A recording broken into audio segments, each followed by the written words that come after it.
Hello guys, welcome to B&M Excavation. Hope you enjoy the channel and the videos. Like, comment, subscribe, and stay tuned in for more good content. Well, weenies, I guess I've done it now. Maybe not. Anyway, what happened was the boat come out of this thing. I didn't check it. I should have checked it, I guess, and made sure it was tight, because we had to tighten the lines up. They was loose. I should have checked everything first, but it's all right, you know. I'll get another bolt put in it and washer, and it'll be fine. We'll make it. But I lost my bolt and my washer that goes in there that holds it on, so I guess I'll have to go up to the hardware and get one for it. I'll show you here in a minute a little bit what we've been doing, and y'all can check that out. Alright guys, so that thing's got a rather big washer that goes on there. You'd think a man could find that, but probably not in the weeds. So we've been cutting up through here. We mowed around the chicken house here, these big horse weeds. We're gonna go on out through there probably at a later date. But right now we're mowing around this chicken house that's unfinished, and we're gonna see if we can't work our way out through here to the water trough and get all this cleaned up to where they can see a little bit to at least bush hog. And yeah, so that's what I've been doing. I think Big D's going to look for a metal detector. We're going to see if we can't find that bolt, but we need to come out to right here at least to this old wellhead for now. Maybe on past it, I don't know. When the water trough is on out there, so we may go on out there to it, but get it mowed down where they can see a little bit and bush hog around through here. It's just over time it's kind of took over. So anyway guys, stay tuned in. Let's see if we can get this puppy fixed up, get it back together. We're at the foot of the mountain, so kind of gotta watch the rattlesnakes, but hold tight. As soon as I get something, put it back together, we'll maybe shoot some video of it working.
That's what I'm talking about. That's done pretty darn good. That's in real time. I was planning on going around this tank and going back up that way and swap. That's the hard stuff. Now we get on up there, that's the easy stuff there. We can cut that easy. But even trimmed the tree up there a little bit while we was at it. So hope everyone enjoys the video.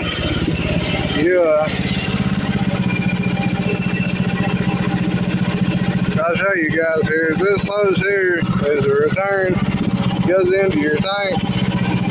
That's in case it builds up any pressure, it goes back to the tank instead of blowing the seal on the motor here. It was loose here this morning, so I lost a little bit of hydraulic oil, but it's not low enough to hurt nothing. It didn't lose a whole lot, so it'll be fine. But here it is. It's just a bunch of little knives on here, and this plate here. This bolt come out earlier is what happened. The reason the plate come off, but I went over everything, tightened everything up, made sure the lines are good and tight. The top nuts are tight. Everything's good to go. So pretty wild, guys. Hope everybody enjoys the video. Everybody that's liked, subscribe, thanks. I appreciate you. I'm gonna kill this right here. We've got a rain coming. I'm gonna work just a little bit more, but thanks for watching, guys. Thanks for supporting the groundhog here, and you weenies keep cranking. We'll catch you in the next one.